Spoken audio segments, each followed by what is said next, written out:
Here she goes. Saviour. Okay, off you go, Daryl and Anne Coleman.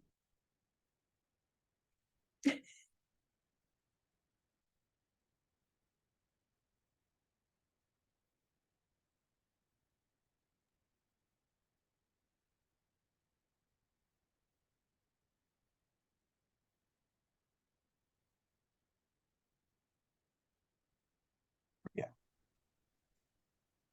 All right, so thank you for taking time out of your day to join us for this presentation. My name is Daryl Allen.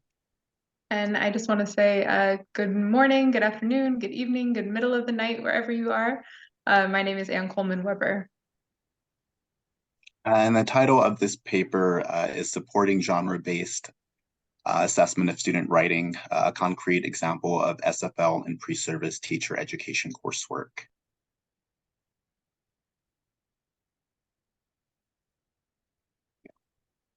So we're in the beginning stages of this work, including our analysis and coding schemes, and we look forward to your questions. To begin this inquiry, we build on work which set a foundation for why teachers should develop an understanding of functional language. Schlepper-Grill in 2020 described language knowledge is needed by teachers working with English language learners, and stated that understanding variation in the registers needed to engage in different classroom tasks, being able to identify language features used in disciplinary discourses of different subjects, and being able to draw in meaningful meta-language to raise children's consciousness about the ways English is used in text they read and write. Huang found that a functional linguistic perspective helped improve teachers' pedagogical practice, which in turn impacted their students' writing performance in math and science. Gebhardt and others suggested ways that teacher educators can explore using SFL with teacher learners, such as analyzing the linguistic features within discipline-specific texts. And so we think for this audience, the argument for why is not one we need to make particularly strongly, but the question that is always at the forefront of my mind is how. How do we do this in different teacher education contexts, for teachers who are going to be teaching students in different contexts? As Sally Humphrey said earlier, how do we choose from this whole warehouse of things that we know? And so the study today is going to talk about one concrete instance of pre-service teacher coursework at a large Midwestern university in the United States. And it was the only class for pre-service teachers with any focus on teaching English language learners in those schools. And as such, the course attempts to cover quite a bit, including all the school structures and policies that they could encounter in different states and local school districts with regard to English language learners, teaching strategies to support language and literacy development, and then educational linguistics as much as possible within this sort of very packed course. The course included 5 different content areas: math, social studies, science, English, and world languages. And as such, it took a systemic functional linguistic approach, but I would call it linguistics light. It was really adapted to students without a background in linguistics. And the hope was to begin to help them see how language choices are based on function and tenor, audience and voice, with the hopes that they could then see that in their content areas and begin to help their students unpack that as well. And so you can see on the next slide, the general topics that were covered in the course. So genre and register, participants' nominalizations and noun groups, specifically what makes text dense or complex for students to read. Process types, for example, we only talked about 4, and we definitely didn't talk about any subtypes and circumstances, and then ideas around interpersonal and textual metafunction, particularly for their content areas. And the teacher learners in this class looked at different texts throughout the semester that they would give students in their classrooms and sort of did these analyses to see what they could see as patterns or sort of norms of their content area. And on the next slide, you can see after they looked at these in sort of text they would give students, we asked, okay, how can we use this to give feedback on student writing? And so the assignment that we'll be talking about today is where they looked at examples of English language learner student writing, and they used rubrics based on Brisk's 2014 genre-based rubric from the book Engaging Students in Academic Literacies. Although I just saw when putting together this PowerPoint, there's a new edition of that out. But really the reason for using those rubrics was that she separates the assessment of student writing into sort of two larger categories that I wanted the teacher learners to think about. So specifically assessing ideas around purpose, stages, and tenor of a text, and then typical language features for a particular genre. You can see on the next slide an example from her book on the report genre. This was typed by me, so it is not as well formatted as the ones in her book, and also it's quite possible that I missed some things.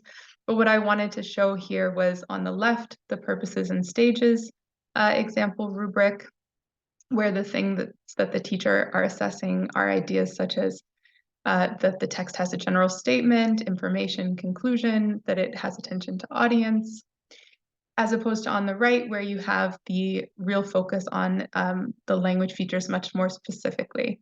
And so you can see under noun groups, the very last point is adjective group after a relational verb. And this is a perfect example of how far I didn't go with my students. So we talked about relational processes, but we didn't talk about, for example, the forms that an attribute could take. And so I wanted to take the ideas of these rubrics, but then really adjust them for the level of language and linguistics that was being focused on in that class. And so on the next slide, you'll see the adapted rubric for the course assignment. And on the left, what you can see is that they were responsible for filling in their own ideas about the stages and phases that they would expect students to have for that particular genre. This was to help them, again, as a second round in the class to really unpack the elements of a text and what they would expect to see, as well as questions around register appropriateness for the audience. And then on the right, you can see that the language features were based on the big topics that I said we discussed earlier, but particularly asking them to think about, for example, participants, do they match the genre expectations regarding generalized or specific participants? Appraisal, is the amount of judgment or evaluation appropriate for the genre or purpose? And so their task was to read the student writing, fill in the stages and phases, score the writing on the purpose, elements, and language features, and provide comments on those elements. And then as a last task, on the next slide, you'll see that they were asked to of the students' writing and which features they would work explicitly with students on, and then briefly describe a lesson or teaching activities for one of those features. And the idea was really to draw their attention to assessing students on the elements of the genre and how effective the students were in communicating that meaning for that purpose, and providing them space specifically to give feedback on the effectiveness of those elements and the language features with regard to the genre. And so instead of asking them to mark every mistake or circle every error in the text, it really was to focus on the key things to work on and consider which teaching activities they might take up for that purpose.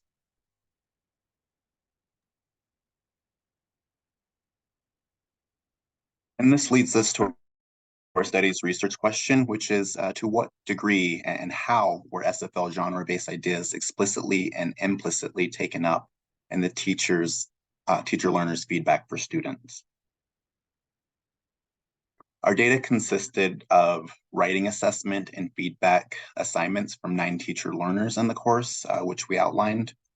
The content area of the 9 teacher learners consisted of 3 in social studies, 1 specifically in history, 2 in English language arts, 1 in math, 2 in science, and 1 in world language.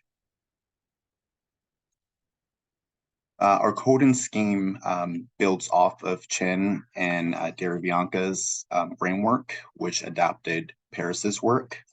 Our current framework expands on this foundation, and we code for constrained skills, which we see as can be mastered quickly and measured in terms of correct or incorrect. Unconstrained skills, which develops over one's life and are not easily captured as correct or incorrect. And we introduce the unclear skills coding category, which we found to be unclear, generally because the material in the comment from the teacher learner could not be or could be potentially taught as constrained or unconstrained, depending on the teacher learner's delivery. Next, I'm going to review 3 examples which demonstrate our coding using examples from the teacher learners. And these 3 examples come from a particular portion of the rubric, which asks the teacher learner to reflect on language features of the student text that they evaluated. This first example is in response to a prompt on process. This response from Liam was coded as constrained skills feedback, where the comment communicates a correct analysis. In this example, Liam is referring to grammatical accuracy, saying that the verb tense is repetitive, naming specific words. And grammatical accuracy is typically a skill that's considered to be constrained, that most deem to be either correct or incorrect. And Liam communicating that the student's verb tense is not always consistent, needs revision, it jumps between present tense, and is thus incorrect while putting forth potential instructional intervention to correct the student's writing style. So increasing the variety of verb usage may require extra instruction. This example is response to a prompt on participants. This response from Henry was coded as unconstrained skills feedback, where the comment communicates an analysis of a skill which has capacity for growth and is open, not really easily marked as right or wrong. In the example, Henry describes some of the choices that the student makes in telling their stories. Say they have a combined use of the term lost boys and pronouns like they, them to describe their participants. So in this, Henry's describing the choices that the student makes while also not leading the student in either way. Henry is stating that does not suggest that either the stylistic register choices that the student makes and the pronoun use or the proper nouns are right or wrong, but instead recognizes that the unconstrained composing skills being displayed through the student's writing, through the choices that the student made in their storytelling endeavor. Henry is basically concluding that the general clarity in the story with respect to the inclusion of the participants through the different approaches that the student took makes the audience appropriate, essentially. The last sentence also suggests that the stages were clear. This example is also a response to a prompt on participants. The example from Scarlett was coded as unclear skills feedback.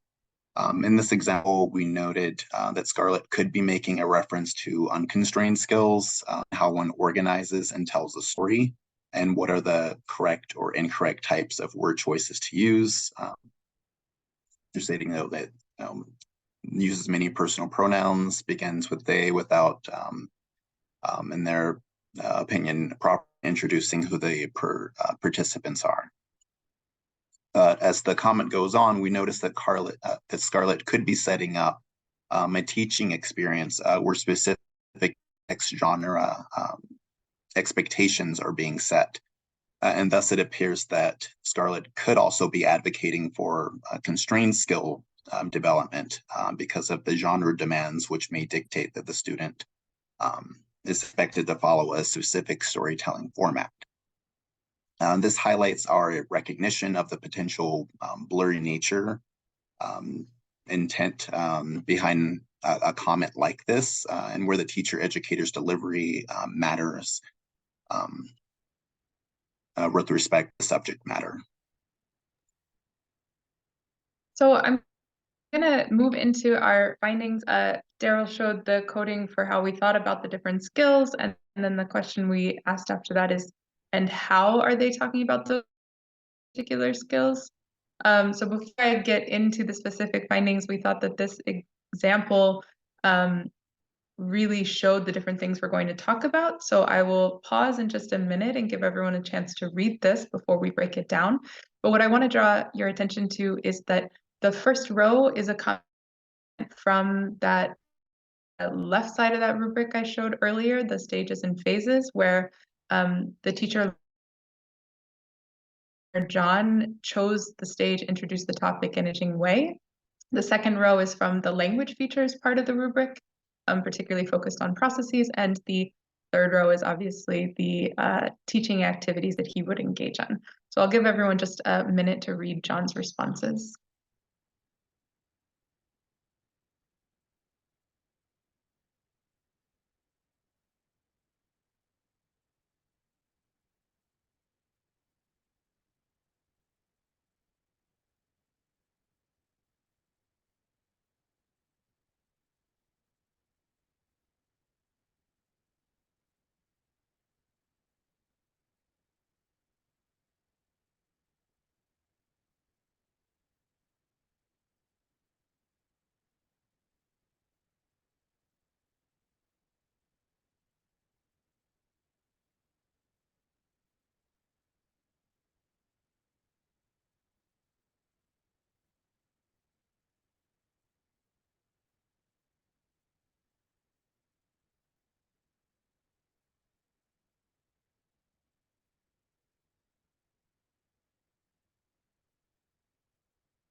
Okay, a minute feels so long when you're watching it on the clock, but hopefully everyone had a chance to read through that briefly, and we will zoom in a little bit more and highlight some specific things.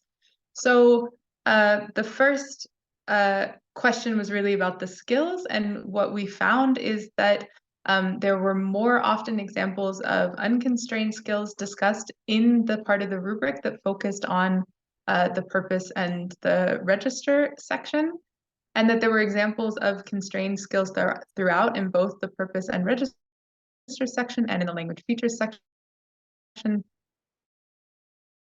And there were many instances of unclear coding where it could possibly be unconstrained, but it's discussed in a way that suggests the teacher learner is right or wrong, or something that they would teach in a constrained manner. So if we look again at that example, you will see highlighted in green is the thing that we coded as unconstrained. So that is the idea of introducing a topic in an engaging way and pulling the reader in is really not a skill you can assess as right or wrong. It's one we develop through our lifetime. I'm still developing it now. And so really something that requires nuance in teaching. But right above that, John says it's not a very good hook, which leads us to sort of an unclear understanding of whether he thinks there is a right hook to use, and that we would have to really see how he taught that to reader in, or whether there is a right or wrong way to do that. And in the processes, we have the used past tense, and that is correct, and that is showing an example of a constraint skill. I can assess it as right or wrong quite quickly, and he did that there. But the next round of findings were really about the link between these skills and genre register and sort of the larger ideas of language as meaning making. And what we found is that the unconstrained feedback is often justified with regard to the genre and register, but so is also the constrained and the unclear instances. And so this really begins to show that we want students to learn unconstrained skills, we want students to learn constrained skills, but that these teacher learners are beginning to think of these as contextualized in a particular purpose and context of text. And then sometimes we also saw that the teaching activities specifically included attention. So looking again at the example and now the things that are highlighted blue, you can see that in the processes where we had the constrained skill of using past tense, John specifically said, which is correct for a historical prompt. So really showing the understanding that these constrained skills are appropriate for a particular genre. And you can see on the left that the prompt explicitly asked, are these correct for the genre?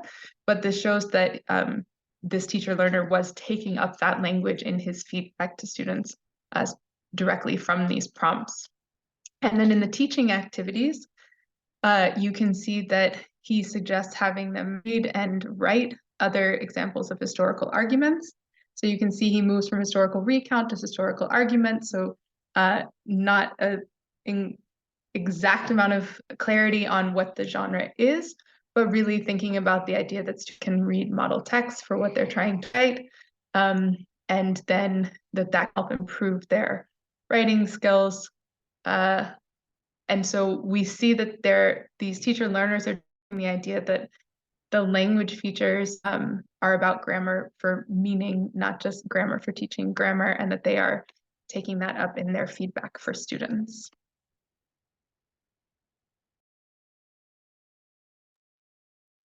And this leads us to the takeaways from the research, which allows us to conclude that SFL and genre-based ideas were taken up in the teacher learners rubric feedback to their students in rudimentary but interesting ways.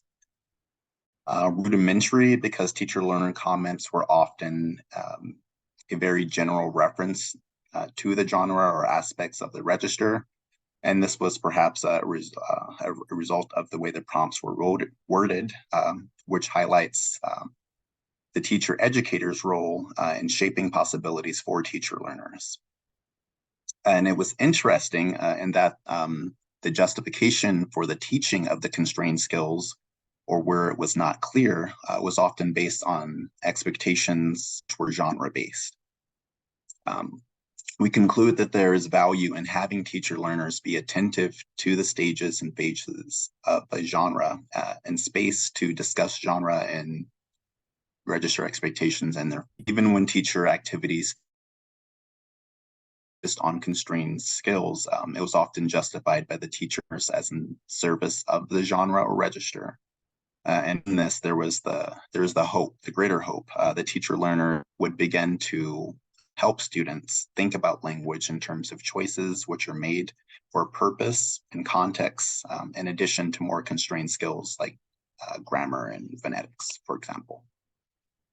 Lastly, we broadly advocate for the sharing of teacher education materials.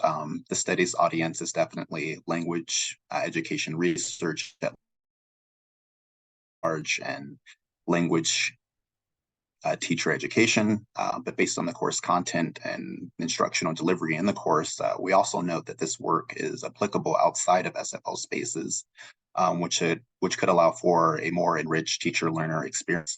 Essentially, one doesn't have to be an SFL scholar to help teacher learners to understand basic functions of SFL, though it helps. Teacher educators, as the instructors of teacher learners, are also a main audience work, and there's also room for involving institutions and departments in this work to support teacher educators. Here are our references, and we would love to address any questions you might have. Thank you. Thank you very much. That was one right on time, but we have got a couple of extra minutes because we were held up at the beginning, and don't worry, presenters, we have one of us, so we'll have some little leeways between each of the sessions. So can I, without ado, open it up to questions? Just unmute and you know, join in.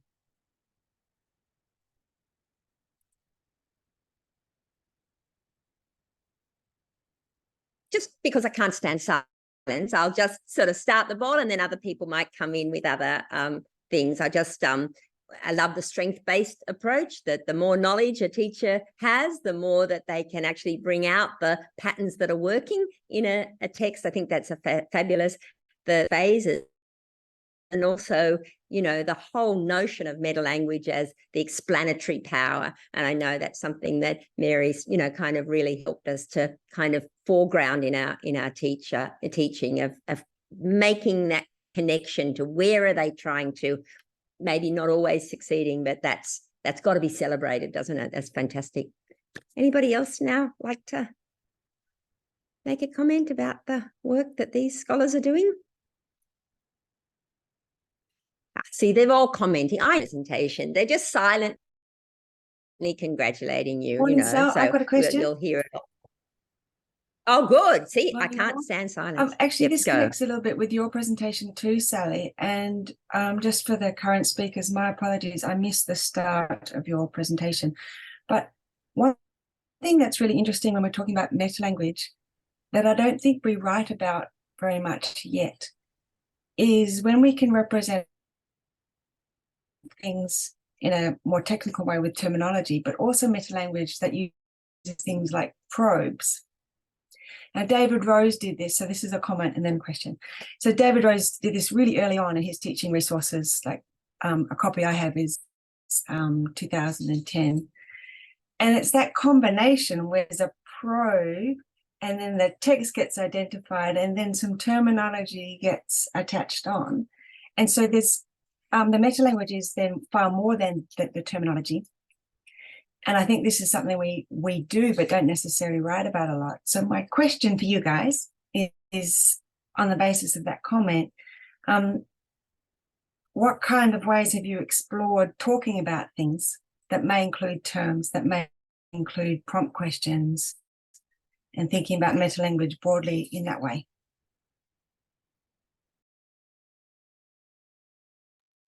Thank you for your question. As Daryl said, we're really at the beginning of this work, and I think that is a wonderful comment for us to consider, because we are talking about it indirectly in the sense of these prompts are prompting the teacher and learners to use that language, but we haven't necessarily yet made that explicit. And so I don't have a good answer for how we have thought about that, but I will give the answer that we will think about that, and I really appreciate it. Yes, it's definitely come up for us thus far in our coding and our conversations back and forth and things that we've noticed. It being like, oh, well, the question said this, and how's that impacting how the teacher learner wrote the feedback? And so we're thinking about it. And so I think the next stages could be along that line of being more intentional about it. And you know that Lucy's doing nothing else down there in New Zealand, but like waiting for your, waiting for you to engage with her and find out more about the wonderful work she's doing down there too with theorizing this practice. Anybody else? One more question before we comment? Okay, well, let's go on now and segue into next talk, which is Erica. And let me just be very sort of non-taking up of time here and just say Eric is going to talk to us about when monologue SFL perspectives on dialogic teaching. So into the pedagogy. Go, Erica. Can you? Okay, so am I right in assuming, Sally, that I can steal an extra couple of minutes? You are correct. Okay. Absolutely. All right, because this paper is a little ambitious. So we'll see how much I can get through in the allocated time, but Margaret will kill me if I steal some of her time. Anyway, so yes, I'm going to talk about when monologue isn't. The motivation for what I want to talk about today really comes from my interest in addressing educational disadvantage and questions of equity. And we know this has been explored from a number of educational perspectives, from curriculums, ethnomethodology, conversation analysis, applied and educational linguistics, all try to understand and address achievement gaps between students and repeated cycles of disadvantage. And classroom research projects across all these different perspectives do acknowledge the importance of classroom talk. So for knowledge building and for educational success, and importantly of classroom talk, but the design of classroom talk and the quality of classroom talk really matters. I know I'm telling you things you already know. And also the idea that talk is not just a pedagogical tool, but the way we talk in classrooms when we're teaching is part of the epistemology of the subject, right? It's actually part of the knowledge structure. And so this led me to thinking about, I play around in disciplinary literacy, that's what I do a lot, but I'm starting to think about this notion of disciplinary oracy a bit more as well. And so this brought me to thinking about bringing together two influential perspectives on talk. So dialogic pedagogy, which many of you will be familiar with, and SFL. And to try and think about, okay, dialogic pedagogy has these principles. Well, what does that mean in terms of language if we're going to teach dialogically? What sorts of language resources do teachers need to draw on in order to do that? That's my phone beeping, so I'm going to turn it on silent. As an aside, if anyone's coming to ASFLA, I'm running a pre-conference institute on mass and presence. So if it's you and you can get to ASFLA, you can explore it a bit at ASFLA. So I'm basically going to take SFL principles, looking at context dependency, condensation of meaning, and see if they can help us understand dialogic teaching a bit more. And this is going to be a wild ride, so hang on. So the data I'm using comes from a larger study that I did. I collected some data in classrooms in a subject called Community and Family Study. And I was looking at the teaching of literacy originally in that study. And what I noticed was that teachers do a lot of talking. That's why I was really interested in pinning down dialogic pedagogy in terms of its linguistic expression, I guess. And one of the teachers said, everything we do is talking. So talking was really, really important. I wanted to see if I could shed some light on that. So the first dialogic pedagogy principle is that dialogic pedagogy is collective. And we can see this through the teacher uses the first person a lot in the class. So in the excerpt, you can see there on the screen, the teacher is speaking collectively, including herself in the class, using the first person pronoun we. So in terms of contextual dependence, this really increases the contextual dependence and locates both the teacher and the students in a shared context. So a higher ratio of first and second person to third person subjects in a text, we say increases the interpersonal presence, right? And the teacher does this a lot over the course of the recorded lessons that it's a strategy she employs frequently. So here she's framing the task as one that the teacher is working on together in a collective environment. And we can see it in other ways in the data too, where the teacher inserts herself and the students into an issue. So she takes a hypothetical situation and she imagines them as taking part in the action. So here she's trying to help them make a link between an example of an inequity issue they're studying and the impact that that has on quality care. And so she's trying to locate the concept of lack of resources by getting the students to volunteer what the resources might be that are lacking, and then she inserts herself into the situation. So they're not now discussing a shortage of aged care nurses, but a situation in where she runs the nursing home and doesn't have any staff or any money or any time. So it's shifting away from abstract notions of lack of resources, locating it in a here and now between the situation. Then the second pedagogy principle is supportiveness. So we know that affect is personal expression of evaluation. So it's more, you could say, contextually dependent than judgment and appreciation are more institutionalized expressions of emotion. So they're less contextually dependent. What I've got here is the first, I think it's 6 minutes of, first 9 minutes of the classroom talk, and it's all the attitude pulled out. And you can see there's quite a lot of it. Evaluations which don't actually target the students are grayed out. So all the ones in black are evaluations that are targeting the students. And you can see there's a huge amount of positive evaluators language.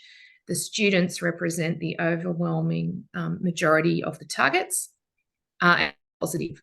Where it's negative, it's usually at a curriculum concept, so a thing or something like that.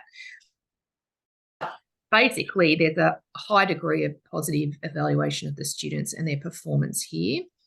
So there's 66 turns, 109 lines, and it's only in 9 minutes of the lesson.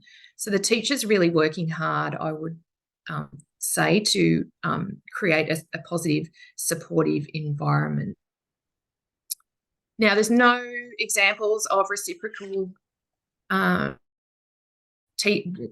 in the dialogue. I have to say the talk, the title, When Monologue Isn't, okay, I'm trying to look at instances of talk where the teacher does a lot of talking, and Alexander says that just because it looks like monologue doesn't mean it's monologic teaching. So I'm trying to look at the way that all this teacher talk is dialogic.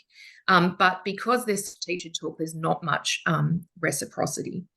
I have to say I only observed 4 classes, and I asked the teacher that I could look at classes that were based on preparing students for the exam. So that has probably led to a skewed data set, and I would like to do more research, because I think that I would find, if I a lot more classes, I would find reciprocal. Watch this space.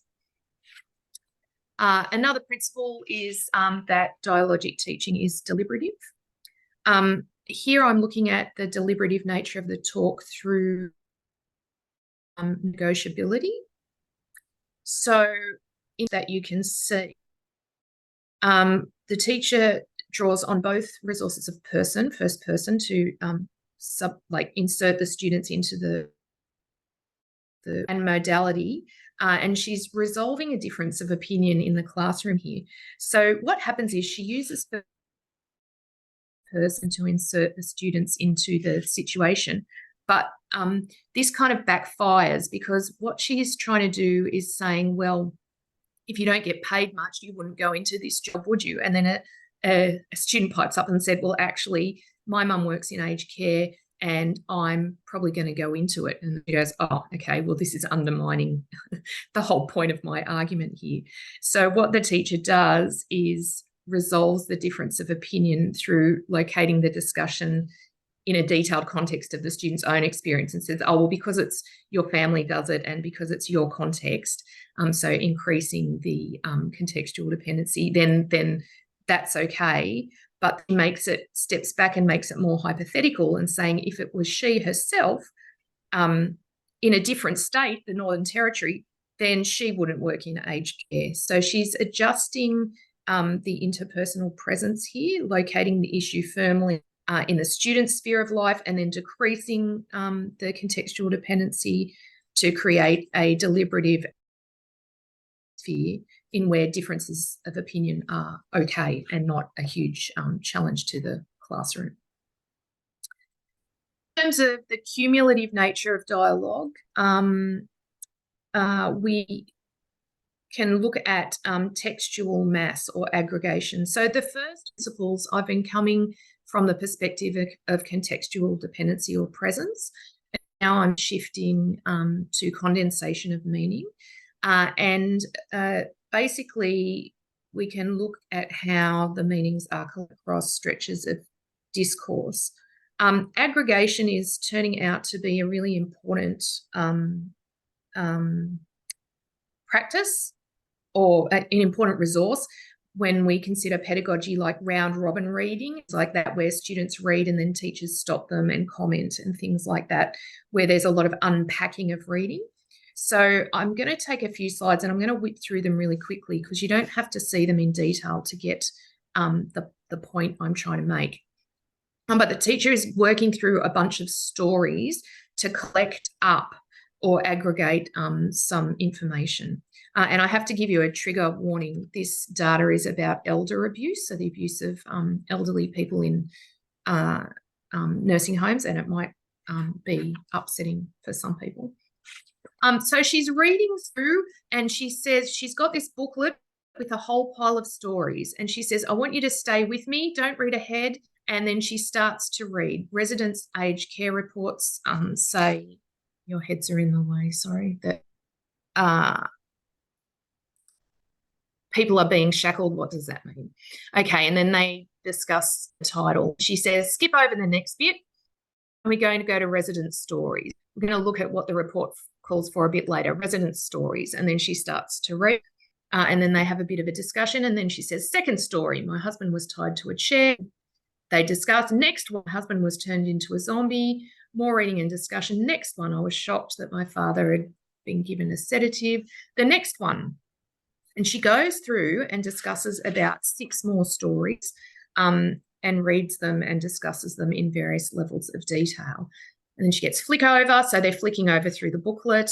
I think we've got what we need to get. It goes further on, seeing a lot of other different cases. Keep flicking, keep flicking. And she basically does this until she gets to the point where she thinks they've got enough information to go back to our student learn to learn about. That's the outcome, that she's like the syllabus dot point. What's my student learn about? Investigate the current inequity issue.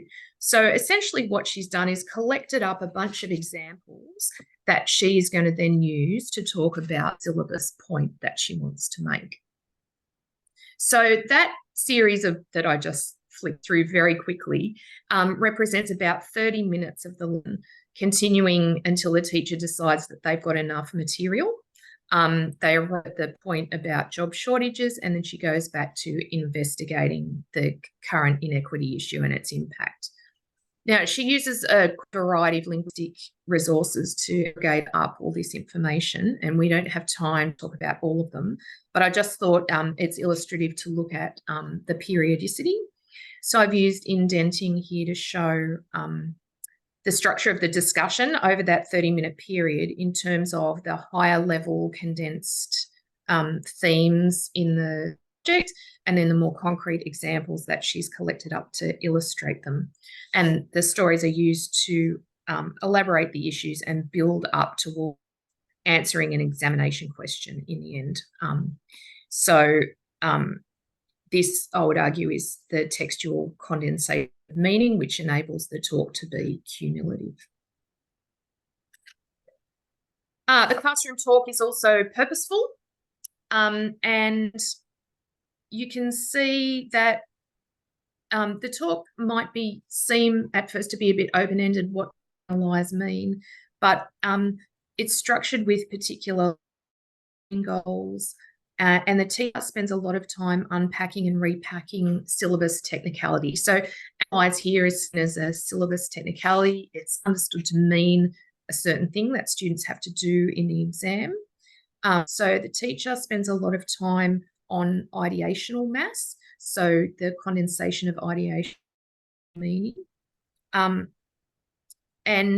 in these examples of teaching, the discussion of the field of study, so whenever they're talking about the topic, it's always retraceable back to the purpose for examination. So she unpacks a lot of syllabus terminology before she content, and then here she's treating analyse as a technical term that needs elaborate and unpacking so that the students can understand it.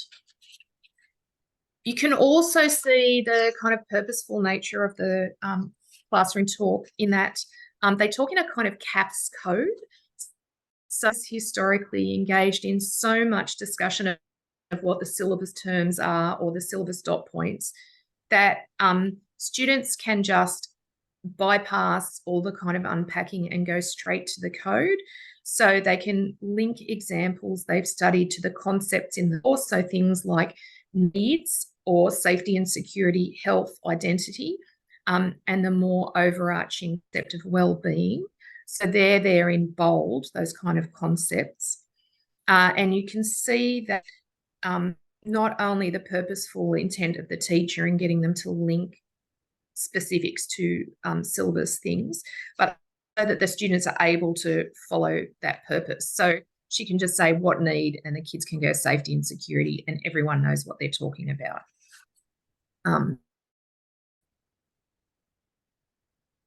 So,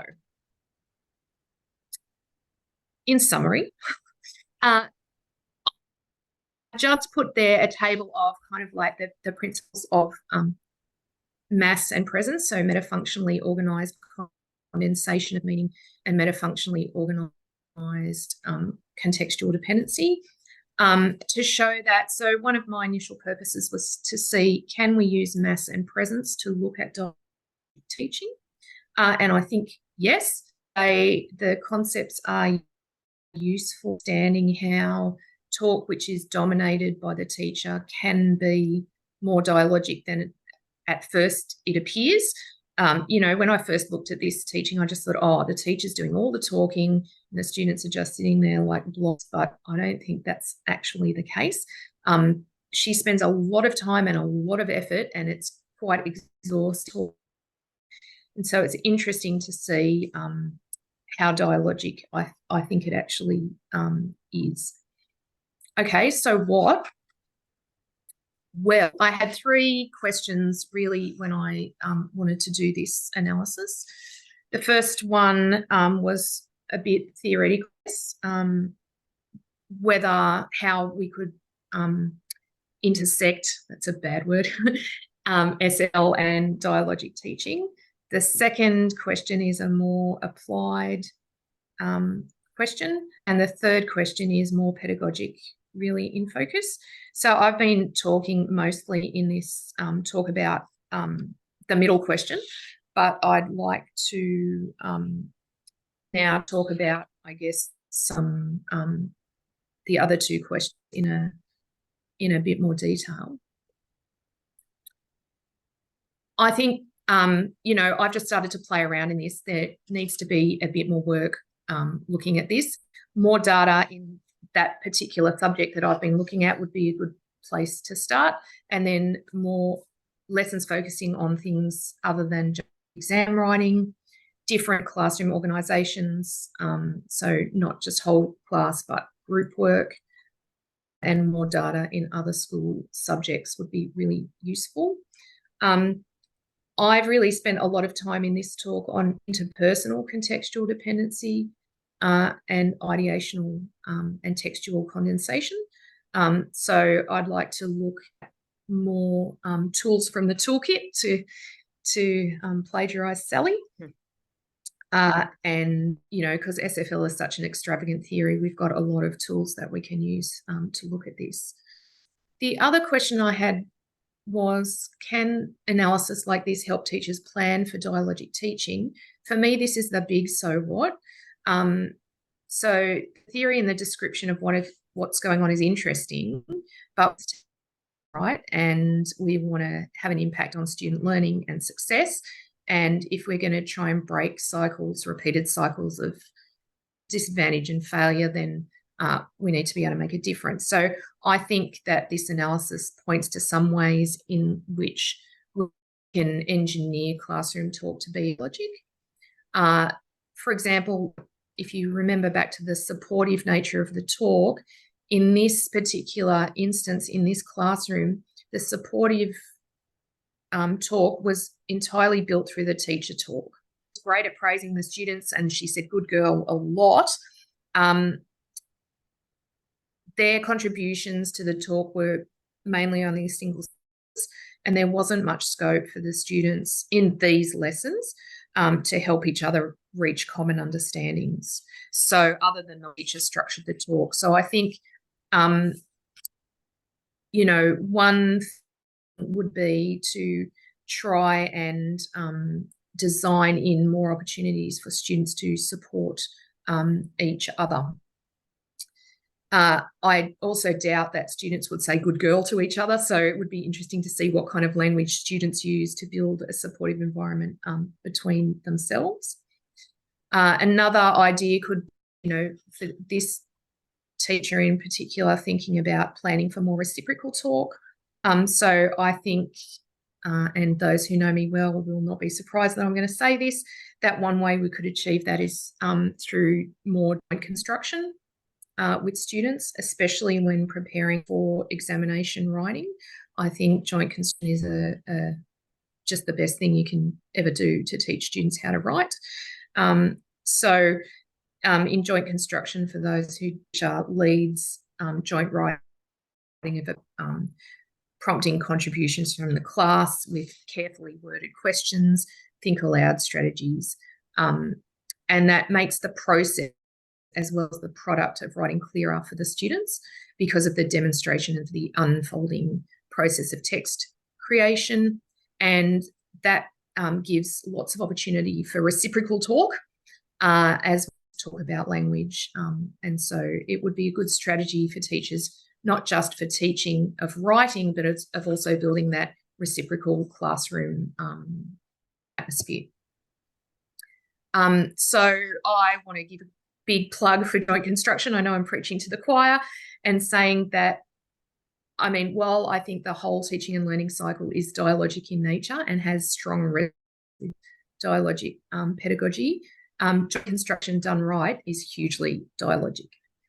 So I'd like to, in my future life, do some analysis of joint construction sessions using mass and presence and trying to link to dialogic pedagogy and see what comes out. And that's where I was going with the idea of disciplinary oracy, trying to see the links between literacy and oracy, because we know that supporting oral language development helps in the development of written language too. And so I'm really pushing towards an idea of a coherent and cohesive language pedagogy. So not just a writing pedagogy or a reading pedagogy or whatever, but a language pedagogy. I've whipped through that in record speed, but if you want a written list in a chapter, so I've got a chapter in a volume looking at dialogic pedagogy from discourse analysis perspectives. And so that's the version, and it should be on ResearchGate, but if you can't find it, just come here and send it to you. And they're the seminal readings on mass and presence if I've been talking about things that are mystifying. And I will stop talking now and leave time for questions. That's wonderful. Erica, I was, yes, I can see the clapping, Vin's already clapping down there. We're going to allow a good 5 minutes for questions now, given that you started late, but I'm wondering if you're able to stay around till after Marg's talk, then we can really use that, in this session, and that's the same with Daryl and Ann Coleman, we could session where there's no presenter to really, really get in depths and be helpful to each other if that suited. So, but meanwhile, anybody who has questions for Erica or comments or more claps, please jump in.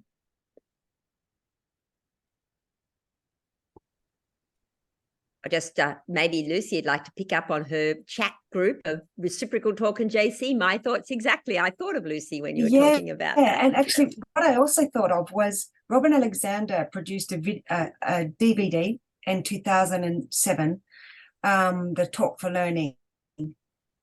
And I have it, and I have always been wanting to get a transcript or make a transcript and analyze it because it shows different talk that he categorizes. Have you guys got your hands on that? Have you played with it? I don't, but Pauline might. I've just seen Pauline's here. Sorry, I've just joined. I think David Rose is in the audience too. So I don't have any videos of Robin Alexander. But that, what you said, Lucy, sounds fascinating. I'd love to play with that. That would Yeah, be because it would be interesting starting point for looking at, well, here's clips that he's categorized in a certain way. What's the SFL lens that we contribute? Be cool, right? Have we just graded some summer homework for ourselves? I think so. Yeah. Erica, it was really great. I just love to have that, sort of bringing it up into those kind of principles, and then making the connections, across the meaning systems is just so helpful for, thinking about what's going on, analyzing it, from that perspective. Thanks. Really, really helpful. Any other comments before we turn over to Marg? I have a question, but I think it could wait until after the next presentation because it doesn't have to, Margot, because we haven't even reached Erica's. She was okay. Time. Because it's a bit of a broader question that I have. Thanks so much for your presentation, Erica. I really like the idea of dialogy. How sustainable do you think it is in the long term? And also what kind of institutional support and structures would be necessary to embed this kind of approach into like the broader educational system? How can it remain effective and relevant? And what are some of the policies or resources that might encourage a more widespread adoption of dialogic teaching? So, I've got a couple of thoughts on that. The first thing is, where I started, the teacher is already teaching like this anyway. So this is the teacher's normal practice. So I just walked into the classroom and sat down with a camera and watched her. And then I thought, oh, she's just doing a whole pile of talking. This is so monologic. And then I went, well, hang on, maybe it isn't. This is a final school year. So year 12, the final year of school, preparing for high stakes exams. And so the teachers do a lot of this talking and it is exhausting, but they do it lesson after lesson after lesson with their year 12. I'm like, what is going on here? And so that was kind of my impetus for looking at this. So in terms of sustainability, teachers are already teaching this way and they're really into dialogic pedagogy, but I'm a linguist. And so I wanted some, it's all very well to say reciprocal teaching. Okay, what does that actually mean? Even if Robin Alexander's produced some great snippets of what it looks like, but what makes it that way? The language does. And so I think if we can give teachers a few little tools, and it doesn't have to be hugely SFLE, everyone can handle using first person or using modality or collect up bits of, stretches of discourse. So I think that we could actually make it a lot more visible and give a few principles that aren't that scary. And dialogic teaching is pretty sexy in schools in Australia anyway. A lot of teachers have heard of it. So I think it's an in for us. I think it's a way in. So I just really wanted to think, I don't know if I'm answering your question or not, but I just really want to think. Yeah, I was wondering about the sustainability of the approach also for teachers individually. I think it would be good to provide them with some sound principles, because it can be, I think in a way they are already, as you said, they are already teaching in a dialogic fashion, because that teaching, isn't it? It's interpersonal interaction with students. But I think some teachers might find it quite challenging. Well, let's come back to look at some of those challenges. If you're able to hang around, Margot, that's a much. Yes, that's why I said, it would be best to wait. Opening up that conversation is really great. So at this stage, I'm going to throw to Marg, and I'll read out her topic, dialogue. Oh, goodness gracious. How Yeah, how good. Dialogic teaching meets SFL using pedagogic register analysis to explore DT fostered argumentation in linguistically diverse classrooms. So go explain that, please. So you would think that Erica and I have just been, planning this together, but we haven't actually. So it's very, very useful. Thank you, Erica, for just setting context so beautifully. And thanks, Sally, too, for this morning's session. That was a really nice framing. Such a good segue. I'm looking at dialogic pedagogy, and but instead of looking at an example from one lesson or one teacher, I'm actually looking at a pre and post of a teacher doing a joint construction, actually, and also looking at using the pedagogical register analysis as a tool. So it's kind of a different slant. And then I use pedagogical register. I use dialogic teaching or dialogic pedagogy, Alexander's model, to design the teaching framework and input, the intervention, if you like, the pedagogical intervention.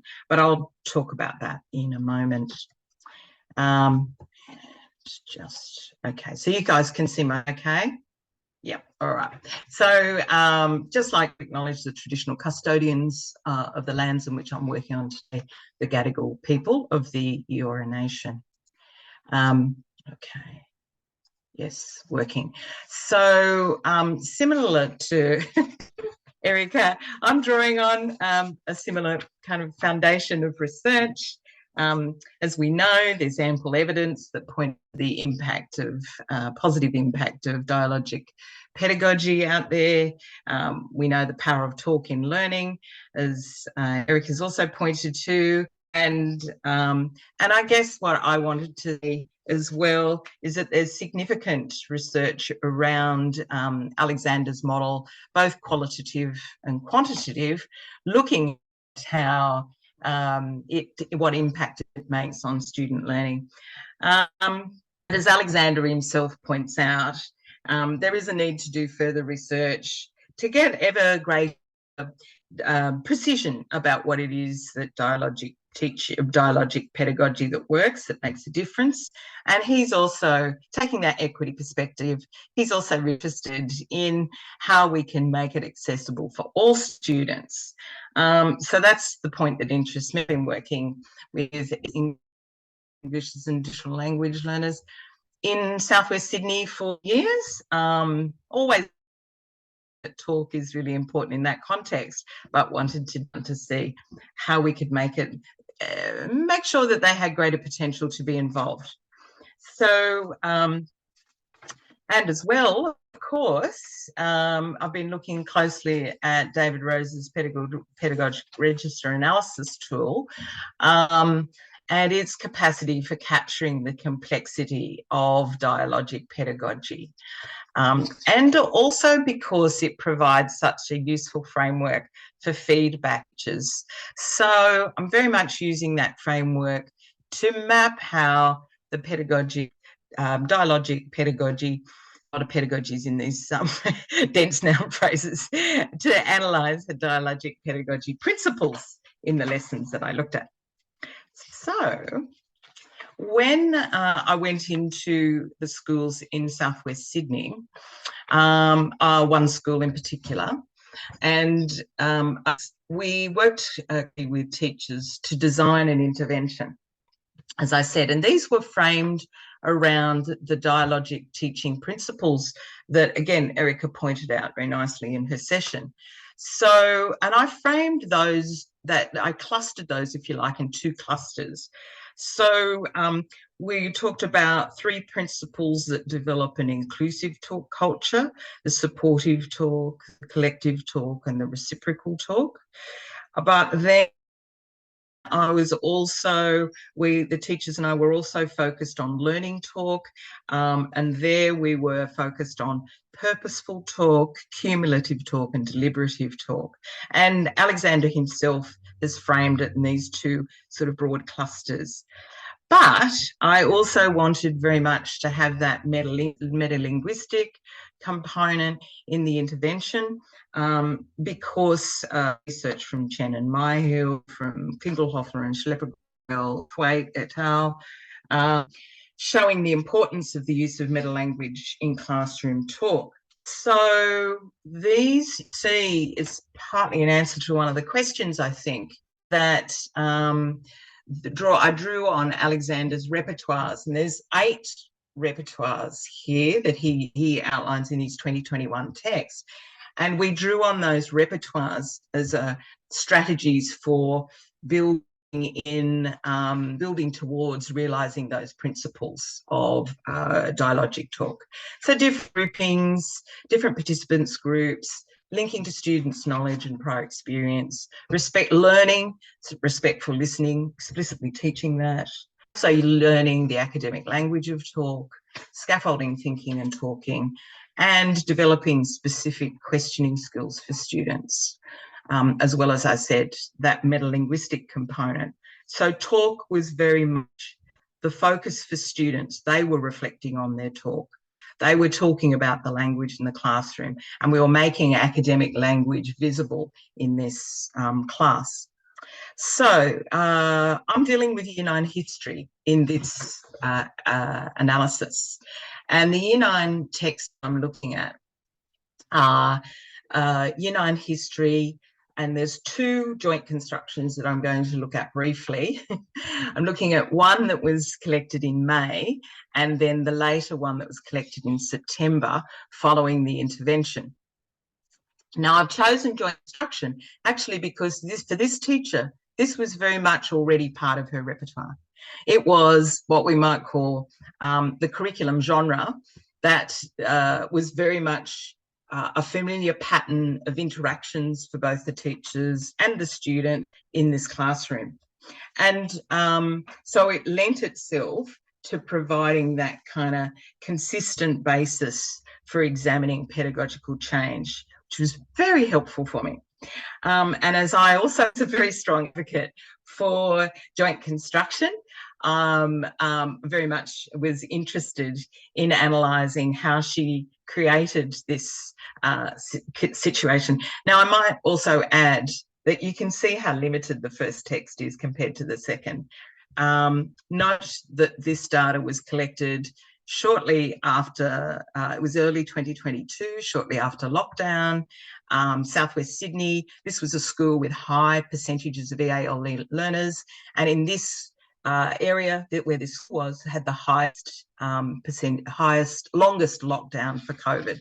So these students were being drawn into dialogic teaching and a dialogic kind of community, and it was very challenging at first. I just wanted to note that context. And so, David Rose's diagram here, because it shows very nicely how we're working towards, just going to move that down there. Okay, so we're working towards, I'm working in the context of a curriculum genre in this case, which I'm considering as joint construction. I'm considering joint construction as a curriculum genre.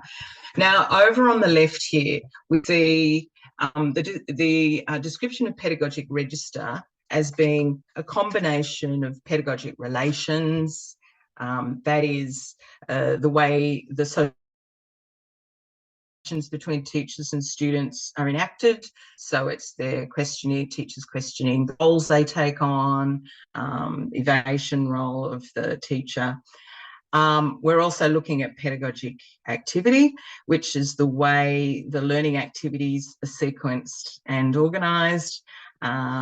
And then we're also looking at modality, pedagogic modalities there, which is the way that sources of meaning are used in the interaction, be them spoken, multimodal, written, visual records. So in this model, pedagogical register, the combination of the relations, the activities and modalities all work together to convey the knowledge and values of the curriculum. Now, I've got to say that this is very much a shorthand, so apologies to David Rose. This is a very shorthand model, explanation of the model of pedagogic register. But I wanted to give you a little bit of a sense of it and then I'm going to go into the texts that I'm looking at and analyse them for both pedagogical activity, pedagogic modality, and pedagogic relations. So let's look at the phases of the task-based learning cycle. Now, thank you to Sally, because she also introduced this model in the beginning of the day, and introduced it is the way that David Rose's model of putting the task and looking at how learning is distributed before and after the task. And you might recall it's also similar to, in this micro sense, the RF, the initiate, respond, feedback. So the task in this case is for the students to provide a response. The teacher provides feedback, the teacher initiates them. But what's also really key is, Sally, you flagged, also David Rose flags, which is really important too in this analysis, is the really key role of the prepare phase and the elaborate phase. It's in the prepare phase that the teacher sets up the student for success, often by pointing them towards and modelling the language and pointing them towards the language and content they need to respond. Succeed, of course, is where the students have that opportunity to ideas. The teacher pushes for more information, but both these options are not essential for interaction, of course. In this, interesting the way they come out. So there'll be a series of learning cycles like that in each interactions that I look at. But we can also think of it in a way that the learning activities are sequenced and organised in a lesson. So I'm going to be looking at this broader prepare phase of the interaction sequence, as well as the elaborate phase, and that'll become clear as I give you an example. So let's have a look. So going back to May. May was this, they were talking about Anzac memorialisation. And the students, as you recall that early text, we didn't get very far. Okay, let's have a look at the prepare phase of this joint construction. So in this prepare phase, so the way David Rose's model is sometimes in a spreadsheet, and in this case I've made it into a table, so you can see phase and matter are the two components. We're looking at what part of the phase we're looking at, and then what matter, what curriculum content is being covered, is the focus of this interaction. Okay, so we know that the focus is actually on argument, but I'm going to read it for you. So over here, do we already have like the reason that someone might agree or disagree? Yes. Do we have evidence, Robert? Yeah. Yes, we have examples and evidence from each. Now what we're going to do is we're missing the general thesis, and we're going to turn this into a pure paragraph.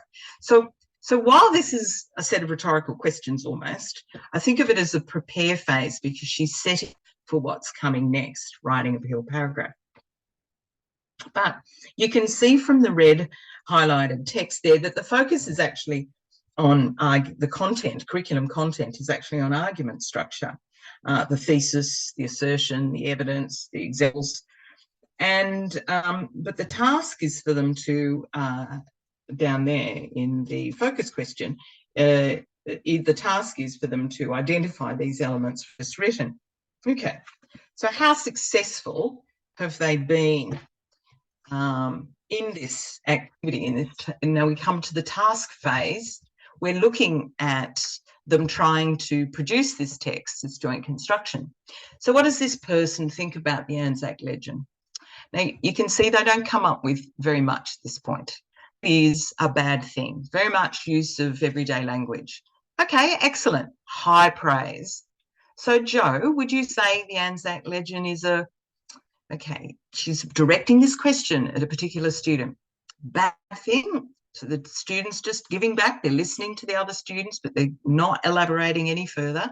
Okay, so I love that you just summarised that so neatly. The Anzac legend is a bad thing.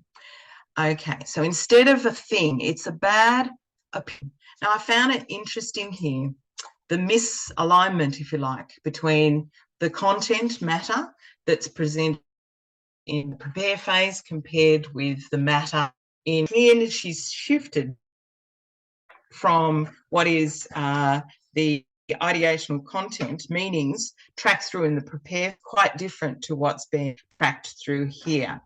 And I think this is one of the reasons why this has not been a terribly successful joint construction. Let's compare that to the next one. So this is the later text, the Cold War text in September, and I'm arguing here that the prepare phase is actually setting us up for purposeful talk. Okay, so let's listen. All right, guys, what you have here through these sources, they've just been looking at political cartoons, is a few key reasons as to why the Cold War broke out. We talked about this competition between the superpowers. We know that what kept them together at the end of World War II, that fell apart. So they had less reason to work together to bid. We know that each saw the other as a threat, and that their ideology was spreading as their influence and their alliance, and that the two saw themselves as ideologically different. And what you guys need to do is you need to now put this into a paragraph. So they're still doing pill paragraphs, but what we get here is a really lovely modelling language they're going to need when they do that joint construction. She's recapping on the knowledge from the lesson, and this is setting them up for the task very well. Okay, so let's have a look at the elaborate phase. So in the elaborate phase, we're seeing the students drawing on some of that information that's just been modelled in the prepare phase of the lesson. So even though that's a great point to orient ourselves, why? I want you guys, because of, yeah, tell me why. You can see that she's also collectively referring to the student rather than individually. Okay, tell me why. Dominance. Okay, the Cold War began after the end of World War. She's recapping there what's written on the board. Say it again. Competition, this is another student, competition for dominance by the superpowers. Okay, due to competition, she writes on the board, due to competition for dominance by the world superpowers. And so it goes on. So it's an example of purposeful talk in that she's structured that with specific learning goals in mind in terms of the language and structural features she wants them to generate in this joint construction. And you see tracking through of the curriculum content in the matter is consistent from the prepare phase through to the elaborate and the task. So now I'm going to shift gears a little bit and think about modality. And I wanted to analyse then how the teacher drew on the sources of knowledge, different sources of knowledge, in the Anzac text as compared to the more recent Cold War. So what we see in the original Anzac text, we see the teacher mainly focusing on individual learner knowledge and shared prior moves within the lesson. And I have to say that this is a very much the simplified version of the system diagram from David Rose, so apologies for that, but within the context of this presentation, that's what I've done. So you can see that in knowledge sources, you can draw on spoken sources, such as the talk from the teacher or the learner. You might be drawing on record sources, texts that have been used in the lesson. You might be drawing on recording sources, annotated notes or written notes that the students have made, drawings or diagrams on the board. So what we see, the shift between the Anzac and the Cold War text is this shift from very much just relying on the here and now spoken sources in the lesson to referring back to the previous lesson, to the text that they jointly constructed, to the written notes that they made during the lesson. Let's have a look at what that looks like. So in Cold War text, we see this represented just in the source. I haven't given you a lot of detail here. So this is the same text we looked at before. What you have through these sources is a few key reasons. So she's referring back to the shared visual text that they analysed. We talked about this competition. We know that. So here she's referring to the shared knowledge that they've developed. We know that, again, she's referring to the shared knowledge that they've talked about during this lesson. And then she goes on. Here, even though that's a great point, so she's referring now to the joint construction, the students are referring to their own notes and annotations of the cartoon that they did collectively. They're also referring back to previous moves in the lesson, to, again, to annotations of their notes. So what this showed to me was that cumulative knowledge building that was happening in this joint construction. And it's cumulative because the students are able to build on each other's contributions that they've done through the lesson. And they're able to chain those ideas together coherently. But they're able to do that with the help of the teacher's prompting as well. So last and not least, absolutely, I want to look at pedagogic relations, because this is where we saw the greatest shift in her teaching. So pedagogic relations, again, a simplified version of David's diagram, systems diagram here. So we talk about roles, learner roles, teacher roles, and predominantly the learner roles is displaying knowledge, as we see here. And the teacher's roles predominantly is questioning, soliciting, or evaluating, and it's pretty much affirmed. But the red arrows here show the change that we saw in the way that the teacher asked those questions or evaluated. So it started off as a fairly gentle invite, but then towards the end, as we saw, became very insistent demand for display of knowledge. We also saw that it shifted from very generous praise, yeah, that's excellent, wonderful, to very muted praise of repeating the student's information. So let's have a look. So before we do, it's the what of is being evaluated or questioned here. So at first, the questions are looking at display of knowledge, but it shifts from May to September to being an evaluation of joint activity. In the same way, there's this other shift happening. So rather than shift from questioning student knowledge to a shift to a requirement and a push for reasoning. So, and I would like to, I describe this as a supportive learning culture that's being developed. So here we see approval of the student's language choice, even though that's a great point to orient ourselves. Gentle, it's very light approval, yeah, okay, and through reasoning, but a very insistent reasoning. Why? I want you guys, tell me why, say it again. So on the one hand, we're getting this diminishing praise, in fact, which was quite surprising for me to see, because she was always, you know, very strongly praising of the students, but over the time that dropped off to this gentle thing. So why was that? Why is the praise updated? I think that, so it's muted because there's sufficiently more competence in the students. She's not drawing them in through praise, but she's there, she knows, she's got confidence obviously in their ability, and that confidence comes from the fact that they've been well scaffolded, they've got greater capacity to, so she can actually provide greater intellectual push through in this later lesson. We all finally see greater collective learning culture where she's referring them to collectively as guys. She's using first person as well throughout, we, etc. And she's praising their joint activity. She's not just praising their joint learning and their work together, but she's also praising their joint behaviour that is effective in coming up with the this collective work.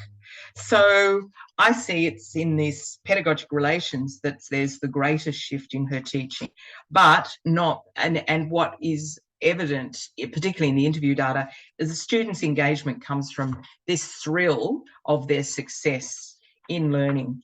So from my mind, this points to the really critical element of not just the scaffolding, but the role of the prepare phase. And actually, her use of recitational talk in the prepare phase, which modelled the language and content, joint construction, and which set up the students for success. We also saw cumulative building of understanding by drawing on students' shared knowledge from the prepare phase again, and through the recorded notes and the students' notes. So it's through that scaffolding and reference back to that scaffolding that you get a building of understanding. Then we saw a developing supportive culture, because there was a scaffolding in the prepare phase that allowed for that insistent push for iteration and respectful collaborative work. We also saw that through the collective praise of the group rather than the individual. So in my mind, the pedagogical register analysis has given us insights into the complexity of dialogic pedagogy, but it's also given us a framework that can feed back to teachers. I want to end on that notion, because Alexander talks about, is there an X factor? And he probably says, no, there's not. It's about all of dialogic, all the principles and the repertoires coming together. But in this research, although I haven't analysed the metalinguistic component terribly much, because it was built into the students' teaching program, the teaching program, students were regularly engaged in metalinguistic reflection, and the teachers were also engaged in that metalinguistic reflection, because they were evaluating and constantly listening to reviewing this transcript and thinking about the next steps in the teaching practice, that it was kind of amplifying the role of talk in student learning. And that was seemed to be a really powerful thing in this particular piece of research. So that's where I'll end it. And thank you. They're my references. Thank you. Oh, thank you very much. That was incredibly segueing beautifully from research and really got us down into a level of delicacy that was sort of just a beautiful kind of pathway. Thank you very much. Just to start, before I just open up the floor, I'm just going to read a couple of comments that you might not have got to in the chat. Patrick unfortunately had to run off to teach, but he says, I think this topic is very interesting and important, and I'm learning a lot from you all. What originally drew my attention to dialogic, and he has in brackets micro scaffolding, was when I was doing a coding on a research project on the teaching learning cycle, which involved a lot of macro scaffolding. But I noticed the teachers were doing a lot of work in unplanned dialogue, micro scaffolding, dialogic scaffolding, to help the students understand the targeted genre. Luckily, at that time, I also happened on Hammond and Gibbons' work on dialogic scaffolding, so that helped a lot. Apologies if this post is an interruption. I have to run off to teach class now. So I just was very interested that Patrick brought in other kind of frames and if you have time to kind of comment on how you would make those links to macro and micro scaffolding in the teaching learning cycle from the work that you're working in the reading to learn, kind of scaffolding model. So put that on that thing, but David goes on to say, consummate, Marg, thanks very much. So there are the comments from the meeting chat. So over to you if you've got any kind of initial response to Patrick's work, or to David's comment. Yeah, that comment from Patrick, because, Hammond and Gibbons have been really important in the work in New South Wales that we've done around scaffolding. And so when I was doing a bit of the work with teachers in co-designing this intervention are very much, we were talking about the designed in and the contingent as I call it. So I kind of think about that teaching learning, that one slide that looks at dialogic teaching principles and the metalinguistic. I was thinking about that as the designed in scaffolding that we were doing, but then the reflection on talk that we were able to do with the teacher along the way was a bit more like my contingent scaffolding of the teacher's talk.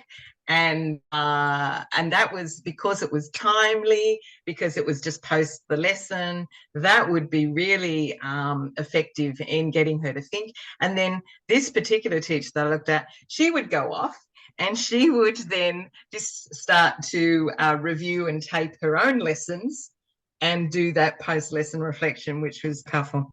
Wow, amazing. Great, thank you. Any other questions, comments?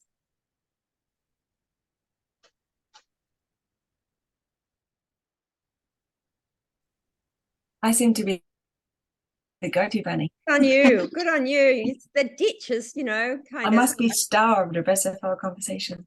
Thank you nice so much, Mike. That was really fantastic to see the systems shown so clearly in analysis. Really enjoyed it. It's actually a comment that I've been sharing a little bit with Erica in chat as well. I'm kind of really interested in analysis of task type and how that might correspond to the categorization of classroom talk. Has your mind gone there amongst all the beautiful analysis you've been doing to go, is there a taxonomy of task types that seems emergent or obvious? Yeah, no, I haven't yet, but it's a really good thing to think about it. I've seen it in other people's research as well. And but I haven't quite gone to that level of analysis myself yet. But do you have any recommendations for well, I can flick you. I can flick you out a chapter that will be published in a book. I'm looking at microtask types in joint construction, a taxonomy of them, specific to a data set. But you know, it's something that maybe as a collective research community we can develop, because I think when you talk about zooming into the linguistics that provides evidence for how we might classify things and drills down to show how things are different, then yeah, that's the type of task at that micro level should definitely be in the mix. I think David would agree with that. Thank you. You're on mute, Sally. I was even holding my finger on the button there while I was on mute to make sure I didn't sort of speak on mute. Margot, would you like to make a comment? You had your hand up. Okay, thanks, Sally. Sorry, my camera doesn't seem to be working. My apologies. Thanks so much, Margaret. That was great. To me, however, it still seems to be a bit teacher-centric, if that's even a word. I do hope I have the right idea here of what joint construction is. I should have, because I've just been marking a large pile of lesson plans. I was wondering how, as a teacher, do you make sure that this purposeful talk during joint construction strikes a right balance between providing guidance to students and allowing for student autonomy in the context of a dialogue that, especially in history, encourages or should encourage critical thinking about historical events.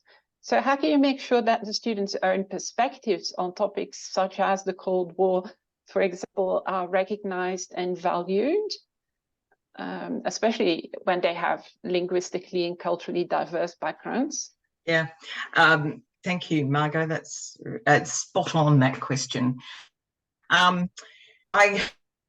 You didn't see that in this text, of course, because it was very much teacher-centric, as you say.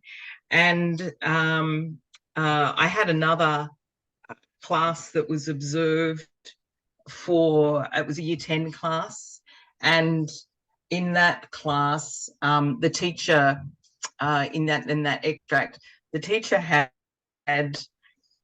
handed over completely. It was a history class again. No, sorry, it was philosophy class. Interesting point.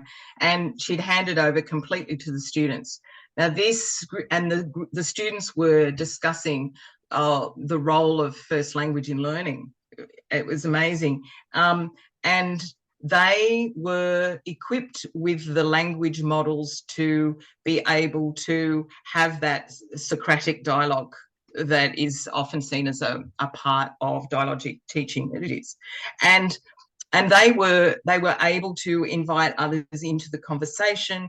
They were building on each other's previous points. They were doing that, and it was just the students doing this together and developing cumulative knowledge together, and they were expressing different points of view. So the reason why I say that is that was the same teacher as this Year 9 group. With this Year 9 group, she was trying to get to that point.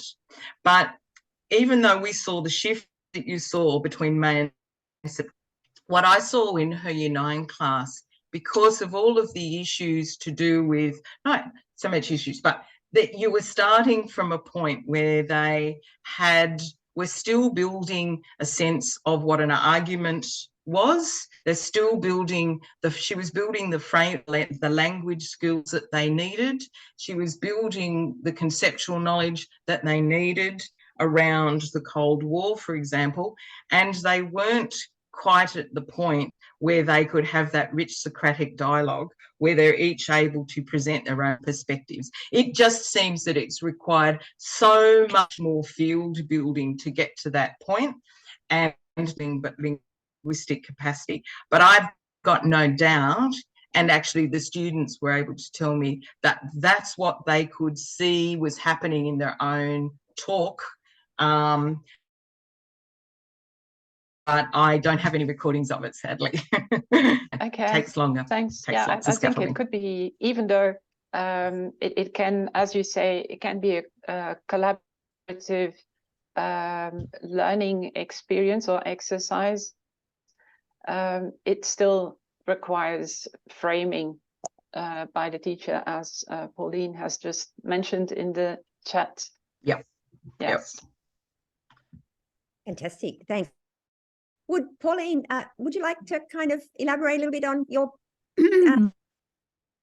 thinking that I think it's important to think about the teaching learning cycle as it unfolds as something that's quite flexible, and we've always understood the joint construction as being a moment of strong framing where the teacher's expertise and the leadership comes to the fore, as Marg really nicely explained, in circumstances where the students need that direction, need that expertise, and then handover, as David mentioned, handover happens in supported writing in a subsequent phase when they're well set up for success in that. I don't think we should feel apologetic about about being teacher directed in the joint construction stage. What about you, David? Got a voice there behind. Let me just read your difference between synoptic perspective on good practice and scaffolding unfolding over time. Would you like to elaborate on that a little bit? Oh, okay, Sally. I'm hearing you. Turn my video on. Sorry, Davey. it's not possible. Lovely to see you there, and thanks so much, Mark. Thank you. It's really illuminating, and you're pushing it into new directions. And Lucy's point is fantastic about elaborating our task types, but also how it's integrated with the way that the project relations unfold, and to see that implications for the whole discourse around student engagement. The student engagement is set up as something separate from learning, but in fact, it's the scaffolded learning that actually engages the students is what's going there, which is beautiful. But just in terms of that issue of what's considered good practice, such as dialogic teaching. They're philosophical principles, and they're frozen in time. So a synoptic perspective on certain values which we're advocating, but behind that is we need to have an analysis of how teaching and learning actually unfold over time, not just the principle we advocate in teacher training. And this also comes down to the mismatch between pre-service academic training and the practicum. You know, there's this teachers are supposed to somehow recontextualize these wonderful values about dialogic teaching into these practices that unfold with them right in the middle of it. So what Marg is showing is just wonderful to see how that actually happens in practice. Thank you. It's lovely to hear your voice again. Pretty spot on too. Yes. Mark, what would you like to respond to today? Lots of work to document it as yet, but yes. Yeah. Anybody else like to make a comment? And let me just invite you, please, to hark back to the other presentations, Erica and Daryl, and I don't think Anne Coleman is here yet. You know, we never know what time it is. I've just seen that, you know, somebody's finally gone to bed at 2 a.m. So this is who are not be able to participate in all of the talks, but it's fantastic that we've got the recording and, you know, people can revisit bits and pieces. While we do have, you know, some more time here, Vin, because we've unfortunately had a cancelled presentation, I would really like to give people an opportunity on the pedagogic kind of models and conversations that we've had over the morning. There's a question from Sarah. Yes, just jump in. Don't wait for me to notice you. This is completely different from SFL recently. I attended an instructional coaching course in Sydney. It's run by people who subscribe to brain science. And I was just interested in it from an initial teacher education perspective, because I wanted to know teacher education and then going out into place. What was interesting is this course was designed for mentors and improved practice. And the emphasis, because it was brain science, and this is how it matches in with what you're talking about, is that in order to develop teaching practices, what they trained us to do was not only identify a thing to work on in the classroom, but the mentor teacher modeled it to the other teacher, the mentee, and then they wrote a script and then they rehearsed it so that they were ready to, mentee teacher was ready to teach that aspect the next day. So they had a huge emphasis on rehearsal, recall, rehearsal, and they didn't leave anything to chance. And I think that what your research has come up with is, yeah, we skip that stage sometimes, or we gloss over it, or we expect people to get it. So that rehearsal thing was really interesting from the instructional coaching thing that I got, but I can see how it matches with what you're saying. That's actually, I'm sure, David, you've probably got some more to say on that, because it's very much a model of pedagogy that David talks about. I'd say yes, but I think there needs to be another level of that, and that's the metalinguistic component to it as well. Yeah, for teachers. But it's tricky, isn't it? It's complex. It is, and it's tricky, and it's time consuming, and but it's not. It's actually not difficult these days with technology, because all the teacher needs to do is take the phone into the classroom, record, and then play it back while they're driving home. That's exactly what she did on a daily basis. But she needs a framework to be able to reflect So I think the script might be a good way in, but I think then you need, this is where SFL is so powerful, because it gives you that framework for reflecting. Mark, can I ask a question? Sorry, Sally, is that all right? It just struck me. Did the teacher write a model of the text that she wanted to shoot for in the joint construction, that second one? No, she didn't. But and I hadn't got to that level of understanding when I was doing my design in my notion of the design. But she was such an experienced teacher and knew her subject so well that she would have, in fact, I never saw her write a model text at all. But she certainly had a very clear sense of the argument that she wanted them to be able to create at the end of the lesson. Yeah.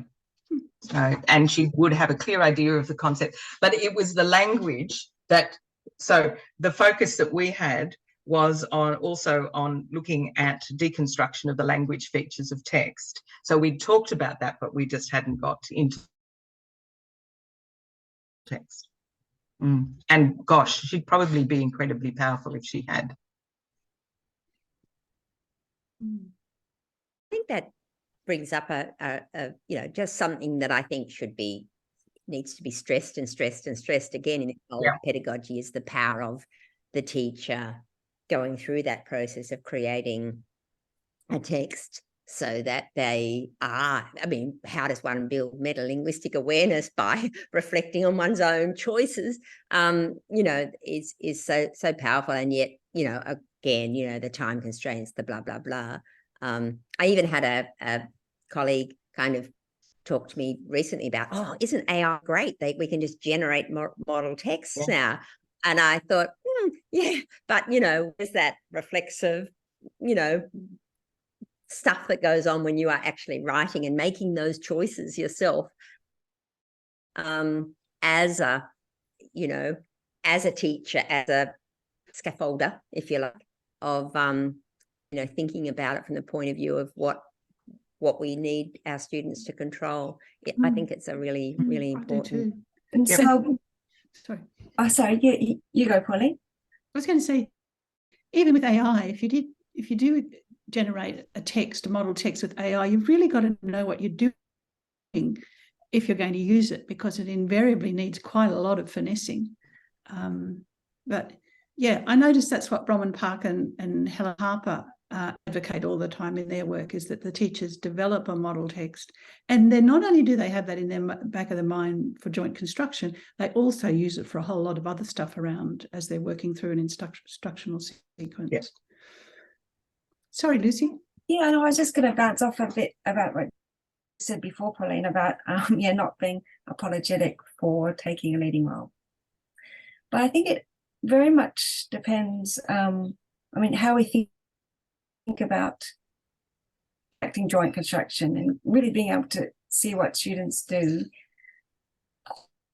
is so important, because when people talk about the dichotomy of student-centric and so forth and teacher-centric, it's like, well, hang on, if we're co-creating with students, how are students involved?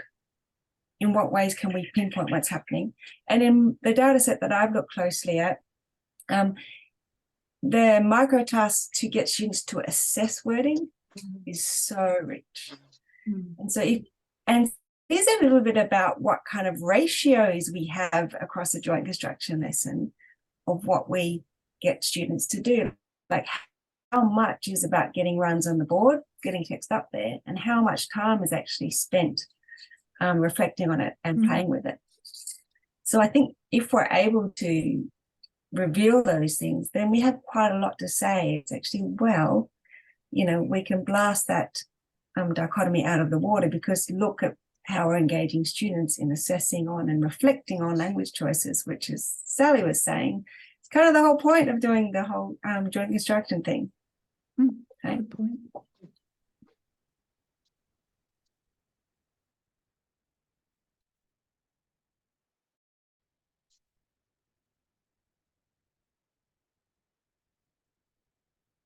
You're on mute again, Priscilla.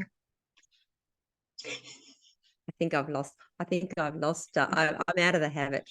I'm out of the habit here. Yeah, we've still got a few minutes, but this has been a wonderful session. And if people don't have any other questions or whatever, please, I'll just quickly go to the program again and see what we're doing here. We have got a break now for lunch until 15 minutes past 1, and then you'll see in your program we've got some fantastic sessions continuing, and then at 3:30 we've got Professor Shoshana Dreyfus's plenary and a book launch for the afternoon. So hopefully you can come back to all, if not some, if not all of those sessions, and enjoy your lunch in the meantime. But there are there's certainly the invitation to stay if you'd like to, and do read the rest of the chat comments as you before you do go. Thank you so much, Sally, and all presenters and participants. We have a good lunch and come back at 1:15 p.m. See you again soon, everyone. Please feel free to unmute and stop your video and leave the Thanks, Margaret. Yeah, thanks very much. Thanks, Sally. Thanks, Sarah, Karen. Thanks a lot. Thank you, Sally. See David. you soon. Thank you so much. Thank you. Thank you, Sally.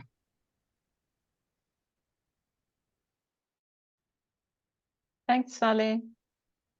Thanks, Margaret.